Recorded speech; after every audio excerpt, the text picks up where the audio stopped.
In the heart of a bustling town of Jambala, there lived a wealthy trader named Mansa Kuma.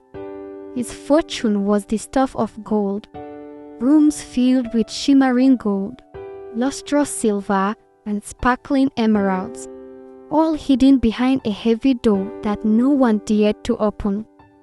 The whispers of his wealth echoed through the markets, and even the bravest souls dared not question his authority. Mansa Kuma was married to Amina, a kind-hearted woman who had borne him 3 children. Their home was filled with laughter, yet there was an unspoken tension that clung to the air, an impenetrable barrier around the secret room.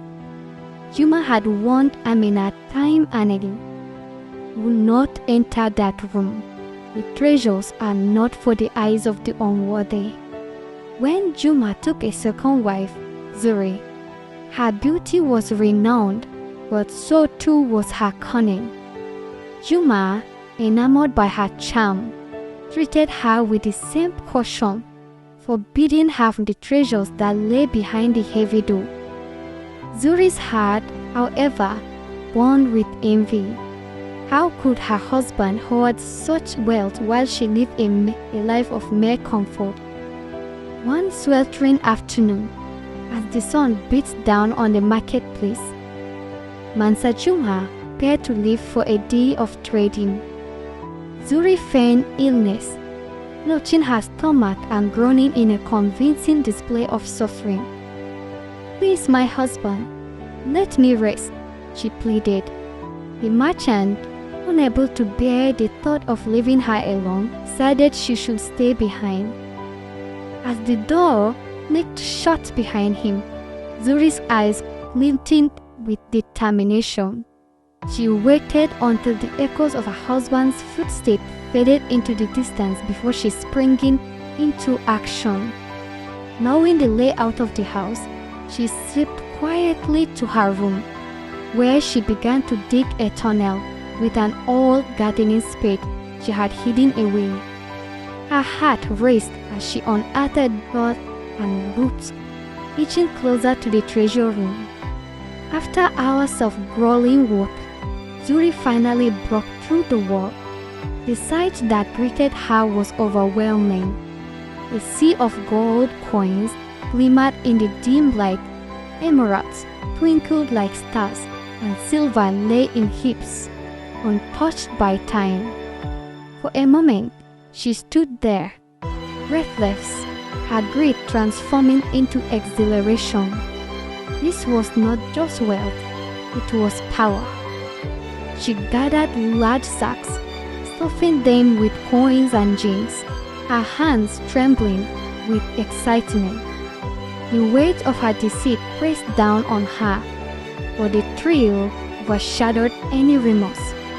Just as she was about to fill her last sack, she heard a sound, the click of the door. Panic seized her. Mansa Kuma had returned unexpectedly. Zuri's heart raced as she quickly filled her sack and scrambled back through the tunnel. Hidden in her room, she held her breath, praying he wouldn't discover her treachery. "Zuri!" Mansa Kuma called out, his voice deep and commanding. "Are you unwell?" He stepped into her room. Concern ached on his face. She lay still, feigning sleep. After a tense moment, he left her room, and Zuri seized her chance. She gathered her treasures and made her way out of the house, the heavy sacks pulling at her shoulders. Under the cover of dusk, she slipped into the shadows of the night, never looking back. In the days that followed, Mansa Kuma searched high and low for his missing treasures, his heart heavy with betrayal. When he discovered the tunnel, the truth shattered him. His second wife had vanished without a trace, taking with her not just gold and silver, but also the trust he had placed in her. Back in the wilderness, Zuri reveled in her newfound wealth, but with every passing day, her riches became a burden. She found herself constantly looking over her shoulder, haunted by the ghost of her greed. The weight of the emeralds felt like chains around her heart. Months later, word reached Jambala of a mysterious woman living in the mountains, shrouded in riches yet tormented by shadows.